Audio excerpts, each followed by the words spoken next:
기훈아입니다. 반갑습니다 여러분. 하하, 오랜만에 반팔이네요. 진짜 몇 달 만에 반팔인지 모르겠어요.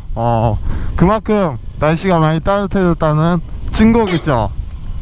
오늘 이렇게 제가 추운 날인데도 불구하고 이 밤에 나온 이유는 6년차 라이더가 알려주는 꿀팁 세 번째 시간을 가져보려고 이렇게 나왔습니다. 세 번째 시간에 다룰 주제는 제 꿈 안 하는 팁입니다.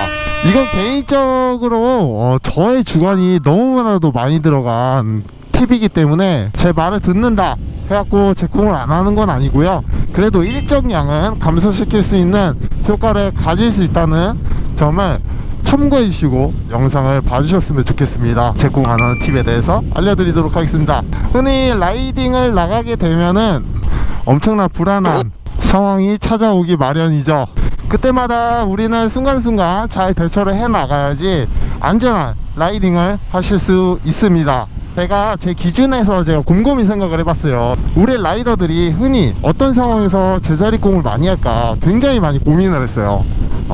고민을 하고 제가 이것저것 다 찾아봤고 내린 결론은 딱 4가지 유형으로 줄일 수 있습니다. 저도 그 4가지를 다 겪어봤던 것 같아요. 제 기억에는 첫 번째 상황, 신호 대기 시 정차를 할 때 입니다. 우리 라이더들은 흔히 신호 대기할 때 지면 높낮이를 제대로 확인을 못했다든가 신호를 너무 늦게 확인을 해갖고 급 브레이킹을 해갖고 제자리 공을 하는 경우라든가 이렇게 2가지로 나눌 수 있는 것 같습니다. 첫 번째 먼저 설명을 드리겠습니다. 이렇게 저희가 주행을 하고 있는데 지면에 높낮이를 제대로 확인을 못했어요.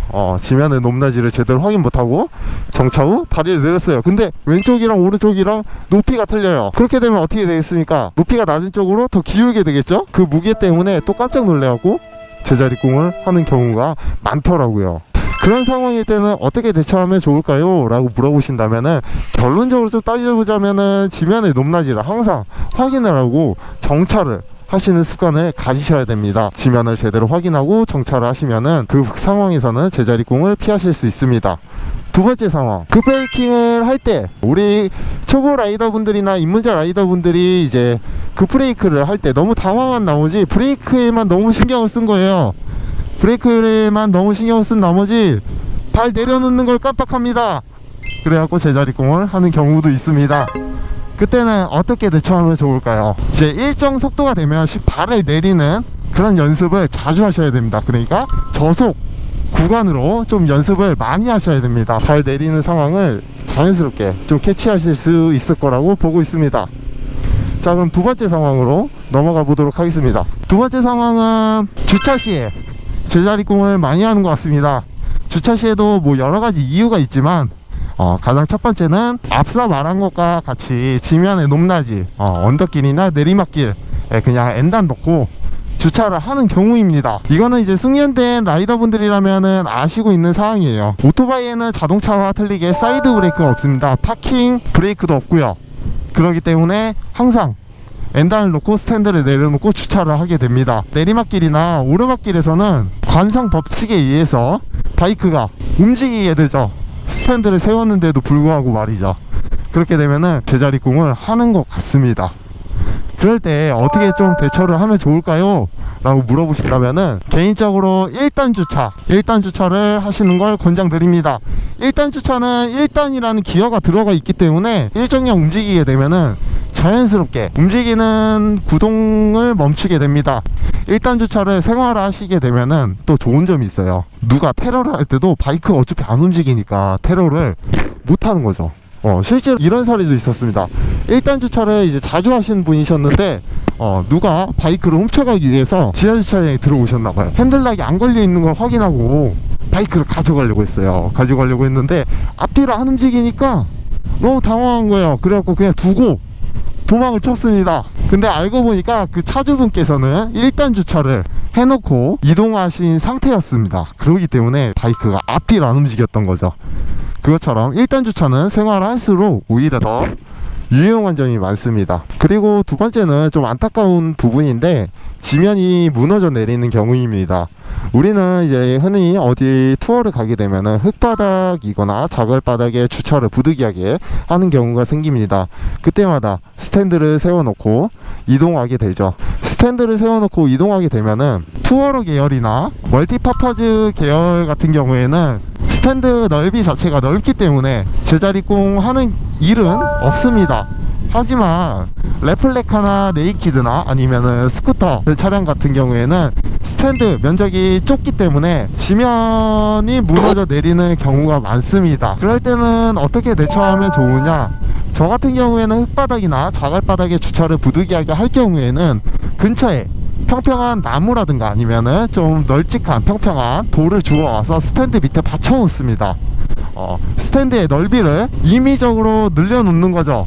그렇게 되면 자연스럽게 스탠드에 전해지는 바이크 무게가 넓게 퍼지기 때문에 무너져 내리는 거를 어느 정도는 감소를 시킬 수 있다고 보고 있습니다. 세 번째 상황입니다. 초보자 라이더나 입문자 라이더분들이 많이 겪는 그런 상황입니다. 그 상황은 오르막길이나 내리막길 완전 정차 후 출발을 할 때, 오르막길이나 내리막길 완전 정차 후 출발할 때는 저도 엄청 긴장을 합니다.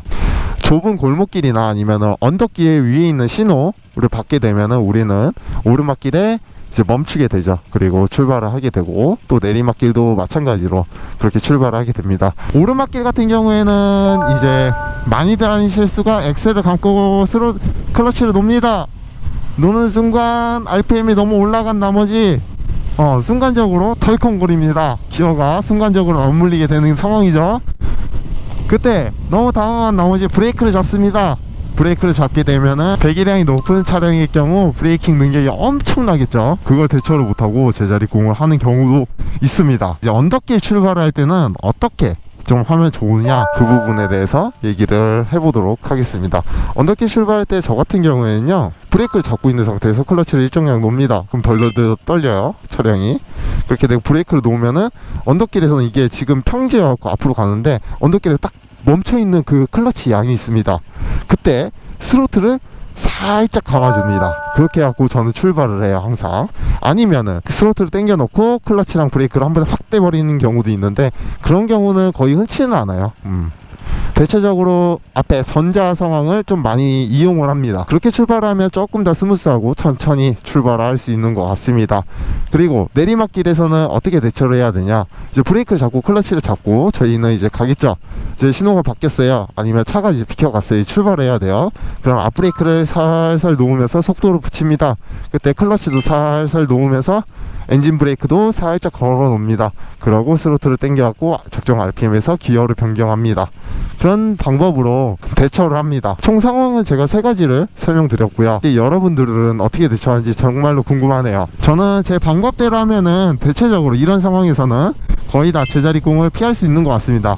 그리고 제자리공을 할 때 대체적으로 저는 최근 3년 동안은 제자리공이 없었어요. 옛날에는 엄청 많았어요. 군대 가기 전에 바이크 탈 때는 성격이 너무 급해갖고 막 엄청 빨리 타겠다고 막 그랬었어요. 제자리공을 많이 했었습니다. 제자리공을 이제 어느 정도 이런 사고를 좀 예방할 수 있는 방법은 항상 여유롭게 출발하시고 여유롭게 이동을 하시게 되면은 대부분의 상황을 좀 대처를 할 수 있을 거라고 보고 있습니다. 항상 바이크 탈 때는 여유롭게 타시는 거 잊지 마시고 타셨으면 좋겠습니다. 그러면은 제 영상은 여기서 마무리 짓도록 하겠습니다. 재밌게 보셨으면은 구독하기와 좋아요 버튼 한 번씩 눌러주시는 거 잊지 마시고요. 뿅!